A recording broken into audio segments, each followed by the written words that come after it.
জীবনে কোনো জায়গায় যে আমি এত ভয় পেয়ে গেছিলাম। আসলে এই ঘরটা হচ্ছে একটা আয়নার ঘর, চারিপাশে শুধু আয়না আর আয়না। চলুন দেখা যাক কি হয়। কোনটা গ্লাস?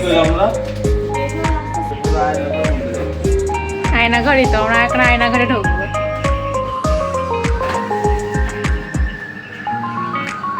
আয়না ঘর।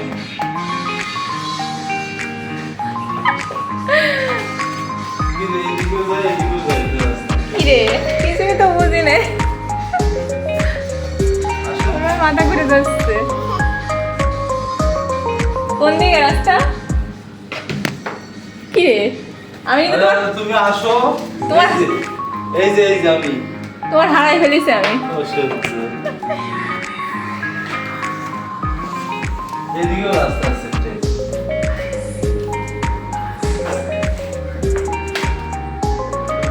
আমি যাবো না, এর মধ্যে মাথা ঘুরছে, এর মধ্যে মাথা ঘুরছে। দেখছেন তো কি অবস্থা, খালি শুধু সরকার মতো ঘুরছি আর ঘুরছি, মানে কোনটা পথ আর কোনটা পথ না। কতবার যে আয়নার সাথে ঠুল খাইছি তার কোনো ঠিক নেই। তো আমার এমন একটা জায়গা আসলে দম বন্ধ হয়ে যায়, মনে হয় যেন নিঃশ্বাস নিতে অনেক কষ্ট হচ্ছে। আগে অবশ্য এমন হতো না, ইদানিংকালে দেখছি এমন সব জায়গায় গেলে আমি একটু ভয় পাচ্ছি। অনেক উঁচুতে উঠলে, অনেক উঁচু রাইড যেগুলো আছে সেগুলোতে উঠলেও দেখছি আমার ভয় লাগছে অনেক। তো কেন এমন হচ্ছে জানি না অবশ্য।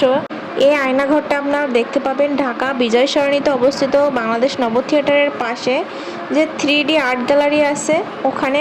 তো ওখানের ভিতরে আর কি এই 3D মিরর। তো মিররটা আমরা কখনো যাইনি, তাই প্রথম গেলাম। অনেক ভালো লাগছিল কিন্তু অনেক ভয় ভয় করছিল। অবশ্যই যাওয়ার চেষ্টা করবেন, ভালো লাগবে আপনাদের। ধন্যবাদ সবাইকে।